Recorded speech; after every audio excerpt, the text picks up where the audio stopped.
कहेंगे जो महापालिका में जो वेतन को लेकर जो रुका हुआ था मामला और अभी ऐसा सुनाई दिया है कि मनसे की वजह से ये काम हुआ है, उसके बारे में क्या कहेंगे? हमारे भिवंडी महानगर पालिका में जब 2021 में महाराष्ट्र नवनिर्माण सेना आई, तब से भिवंडी महानगर पालिका में 7वां वेतन आयोग लागू का प्रयास चालू था।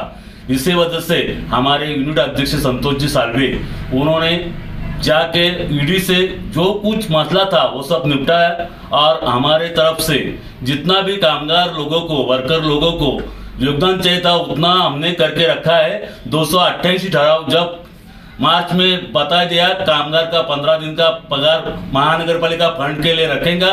हमने सर्विस साहब सबने मिलकर वो विरोध दिखाया और वो 15 दिन का पगार जो महानगर पालिका वेतन में रखना चाहिए था फंड में, वह हमने रद्द किया और ईडी से लाके यहाँ पे कर्मचारी के लिए मार्च में कौन से भी हालत में 7वां वेतन आयोग लागू करके उनका पेमेंट होने वाला है।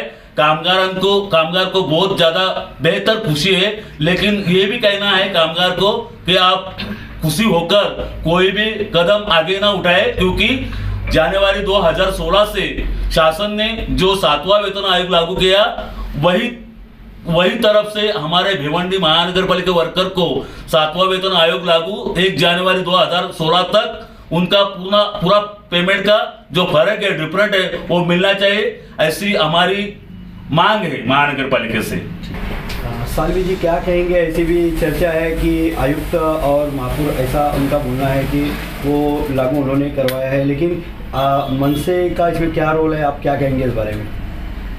मैं आपके चैनल के माध्यम से कहना चाहता हूँ, जो मेरे भिवंडी के महानगर पालिका के कर्मचारी हैं उन सब तक ये बात पहुँचनी चाहिए कि ये जो 7वां वेतन आयोग लागू हुआ है ये सिर्फ और सिर्फ महाराष्ट्र नवनिर्माण सेना की जो यूनियन है, यूनियन के जो पदाधिकारी हैं, इनके सबके मेहनत से हुआ है। इसमें किसी का भी रोल नहीं है। जो भी कहते थे कि हम 15 दिन का पगार लेंगे, कोई कहता था हम आपको सिर्फ 20 से ही उसका फर्क देंगे, लेकिन महाराष्ट्र नवनिर्माण सेना ने इतना उसके बारे में पाठपुरावा किया है और यूडी तक गए हम लोग, अर्बन डेवलपमेंट जो मिनिस्ट्री है वहाँ तक जाके हमने इसका पाठपुरावा किया है और हमारे जो भी कर्मचारी है भिवंडी महानगर पालिका के करीब 4,500 कर्मचारियों को इसका लाभ होने वाला है। और जो भी उसका फर्क है 1 जनवरी 2016 से उसका जो 7वां वेतन आयोग का फर्क है वो भी मिलने वाला है और मार्च महीने से 7वां वेतन आयोग लागू होगा, ऐसा आदेश जारी किया है वहाँ के जो उप सचिव है शंकर जादव साहब, उन्होंने जो आयुक्त है उनको पत्र लिख के आदेश जारी किया है। और हम सब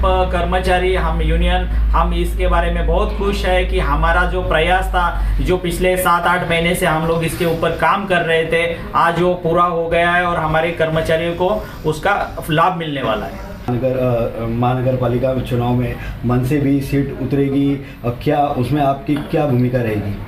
आने वाले चुनाव में महाराष्ट्र नवनिर्माण सेना पूरी ताकत से उतरेगी, क्योंकि हमने लोगों के लिए काम किया है और जो काम है लोग जानते हैं कि यहाँ काम करने वाले सिर्फ मनसे है। बाकी जितने भी पार्टियां हैं, आप सबको मालूम है कि भिवंडी में कौन सी पार्टी अपोजिशन में है और कौन सी पार्टी सत्ता में है, ये अभी तक लोग सोच रहे हैं। क्योंकि जो भी चुन के जाता है वहाँ सत्ता के लिए साथ में बैठ के अपना अपना काम कर लेता है और जो जनता है उनको चुन के देती है, वो जनता को कुछ भी नहीं मिलता है। इसीलिए महाराष्ट्र नवनिर्माण सेना जब भी इलेक्शन आएगा तब ताकत से लड़ेगी और खड़ी होगी और जीतेगी। सालवी जी एक सवाल और है टोरेंट पावर को लेकर कि जब बीजेपी सरकार में थी तो उन्होंने बोला था कि ये पावर का मसला हल किया जाएगा और बीजेपी सरकार से गई, अब महाविकास आघाड़ी की सरकार है, ये लोग भी उस टाइम पे बहुत आंदोलन किए, लेकिन अभी खामोश क्यों है? देखिए, आंदोलन का जो बीजेपी हो या महाविकास आघाड़ी हो, इन्होंने जो भी आंदोलन किए वो उनके फायदे के लिए किए। जनता के आंदोलन के लिए उन्होंने कुछ भी नहीं किया, जनता के लिए कुछ भी नहीं किया। क्योंकि जब भी आंदोलन होता है और टोरेंट के खिलाफ आंदोलन होता है, हमने सबने देखा है पूरे आंदोलन की तैयारी होती है और बाद में आंदोलन कहाँ जाता है पता नहीं है। तो न्याय कैसे मिलेगा? अब जनता को न्याय कैसे मिलेगा? टोरेंट का जो मसला है आप सबको मालूम है, हम सबको मालूम है। 2007 में टोरेंट यहाँ पे आई, 2007 से 2017 उनका 10 साल का एग्रीमेंट था। अभी 10 साल से 17 से अभी 27 तक हुआ है। जो भी है, जहाँ यहाँ के जो लोक प्रतिनिधि है उन्होंने उसके खिलाफ आवाज़ उठानी चाहिए, उसके खिलाफ पाठपुरावा करना चाहिए, लेकिन लोक प्रतिनिधि ऐसा कुछ भी नहीं करते हैं। इसीलिए उसका जो हर्जाना है वो आम जनता को भुगतना पड़ रहा है।